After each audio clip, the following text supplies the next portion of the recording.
بخاری صاحب، نیتن یاہو کی کیبنیٹ بھی اب اس طرح کے مشورے ان کو دے رہی ہے کہ غزہ پر مکمل کنٹرول حاصل کر لیا جائے، اور ہم نے کچھ دن پہلے بھی بات کی تھی کنسنٹریشن کیمپ بنانے کی باتیں ہو رہی ہیں وہاں پر، اور یہ ساری صورتحال اب تقویت پکڑتی جا رہی ہے، تو مذاکرات اور جنگ بندی تو ہوتی دکھائی نہیں دے رہی۔ دیکھیے گزارش یہ ہے کہ یہ اس کی جو ٹیم ہے نیتن یاہو کی، اس میں میجورٹی جو ہے وہ یا ذہنی طور پر مریض ہیں یا وہ بالکل بے حس، جس کو کہتے ہیں نا سٹوجز یا اسٹیچوز، ان کو تو جو چابی بھر دیں گے آپ اس میں وہ بکواس کرنی شروع کر دینی ہے۔ اگر یہ قبضہ اتنا آسان ہوتا تو اب تک کر چکا ہوتا اسرائیل۔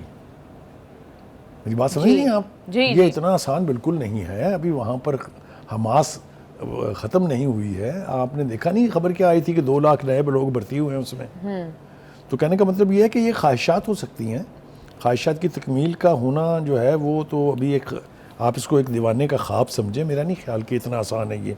یہ سموٹریج صاحب جو ہیں، یہ ان کے وزیر خزانہ ہیں اور بونگیاں مار رہے ہیں، بالکل بڑے چھوڑ رہے ہیں،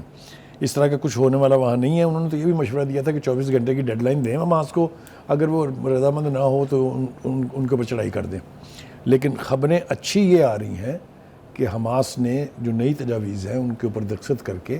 وہ امریکی نمائندے کو دے دی ہیں، وہ جو جنگ بندی کی پروپوزل ہے، جو پہلے 60 دن کے لیے ہے، اور پھر اس کے اندر انہوں نے کچھ ایسی ترامیم کی ہیں کہ بعد میں اسے مستقل کیا جا سکتا ہے۔ بخاری صاحب، یہ دونوں باتیں تو متضاد ہو گئیں کہ ایک طرف ان کے وزیر خزانہ کہہ رہے ہیں کہ حماس کے ساتھ کسی قسم کے کوئی مذاکرات جو ہیں وہ اس کا ٹائم اب گزر چکا ہے، کوئی مذاکرات نہیں کریں گے، ایک اور اسرائیلی عہدیدار یہ بھی کہہ رہے ہیں کہ جو مذاکرات کے جنگ بندی کے حوالے سے حماس جو ہے وہ اگری ہو گیا اور اس نے کوئی معاہدہ کر لیا ہے ہمارے ساتھ۔ دیکھیے یہ تو کوششیں چونکہ امریکہ بھی کر رہا ہے،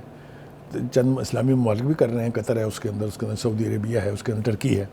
یہ سب کوشش کر رہے ہیں سیز فائر کرنے کی، تو ہونے کے تو امکانات ہیں۔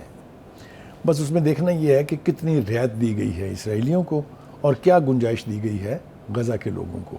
یہ اب جب وہ سامنے آئے گا، میرا خیال سے آج کل میں وہ مسودہ سامنے آ جانا چاہیے، تو اس میں ہم دیکھیں گے۔ دوسری بات یہ ہے کہ وہاں پر زندگی جو ہے انسانی، اس کی آپ کو کوئی پیرل ہسٹری میں نہیں ملے گا آپ کو، نہ فرسٹ ورلڈ وار میں نہ سیکنڈ ورلڈ وار میں۔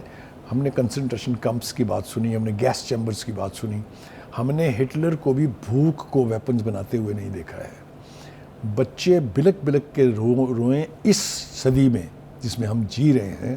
یہ کوئی تصور بھی نہیں کر سکتا تھا۔ لیکن جو بربریت ہم دیکھ رہے ہیں،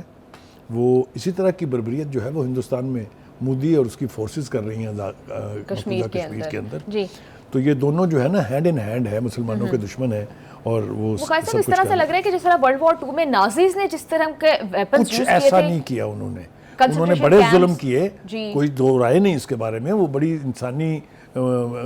ظلم کی مثالیں ہیں، لیکن یہ سب کچھ نہیں کیا جو اسرائیل اس وقت کر رہا ہے فلسطینیوں کے ساتھ۔ اور پھر جس طرح سے امریکہ نے ہیروشیما ناگاساکی پہ جو بامز گرائے، اس کے بعد جو ریڈیشنز کا اور ماحولیاتی تبدیلیوں کا جو سلسلہ چلا، اب غزہ میں بھی اس طرح کی باتیں ہو رہی ہیں کہ وہاں پر ماحولیاتی تبدیلیاں ہو رہی ہیں اور اس کے اثرات جو ہیں وہ رہتی ہیں۔ وہاں بلوم برگ نے ہمیں بڑی تفصیلات مہیا کی ہیں اس حوالے سے۔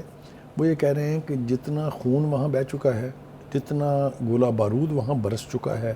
جتنی عمارتیں ملبے کا ڈھیر بن چکی ہیں،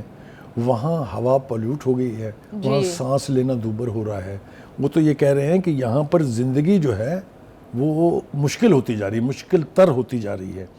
وہ یہ کہہ رہے ہیں کہ جب جنگ کے بعد سے 84,000 کیوبک میٹر سیوریج روزانہ بحیرہ روم میں پھینکا جا رہا ہے، تو پانی کی پولیوشن جو ہے وہ بھی بہت بڑا ایک خطرہ ہے انسانی زندگی کے لیے۔ دوسری طرف وہ کہتے ہیں کہ 95% زرعی زمین ناقابل استعمال ہو چکی ہے، لہٰذا وہ جو اولیو کی وہاں کاشت ہوتی تھی، وہ سب کچھ جو ہے وہ بھی ہمارے سامنے جو ہے بہت قسم پرسی کی صورتحال ہے۔ کچھ لوگ اس جنگ کو اس طرح سے انالائز کرتے ہیں کہ شاید یہ ٹیریٹوریل وار ہے، لیکن جس طرح کی ویپنز اسرائیل استعمال کر رہا ہے کہ بچوں کو قتل کرنا اور پھر خواتین کو قتل کرنا، یہ جینوسائیڈ ہے، ان نسل کشی ہے، بالکل یہ ان آل فارم، اور international court of justice, criminal court of justice قرار دے چکی ہے کہ یہ جینوسائیڈ ہے، اور اس کے وارنٹ گرفتاری جاری ہیں جس کا نام نیتن یاہو ہے۔ دوسری طرف جو میئر ہیں لندن کے صادق خان، انہوں نے اپنی حکومت سے کہا ہے کہ فوری طور پہ آپ اپنے فلسطین کی ریاست کو تسلیم کریں، اور کوئی دو ریاستی حل نہیں ہو سکتا جب ہمارے پاس کہنے کو کوئی فلسطینی ریاست ہی باقی نہ رہے۔ جس طریقے سے ایلیمینیٹ کیا جا رہا ہے تو پھر کون سا دو ریاستی حل ہوگا؟ تو اس لیے انہوں نے اپنی حکومت کے اوپر زور دیا ہے کہ وہ فوری طور پر اس کو فلسطین کی ریاست کو تسلیم کر لیں. اور اسرائیل تو اب تک جنگ بندی پر ہی مان نہیں رہا، تو 2 ریاستی حل تو اس کے بعد کی بات ہے، امید ہی کر سکتے ہیں. پروگرام میں ابھی شامل کرتے ہیں ایک بریک، ہمارے ساتھ رہیے گا.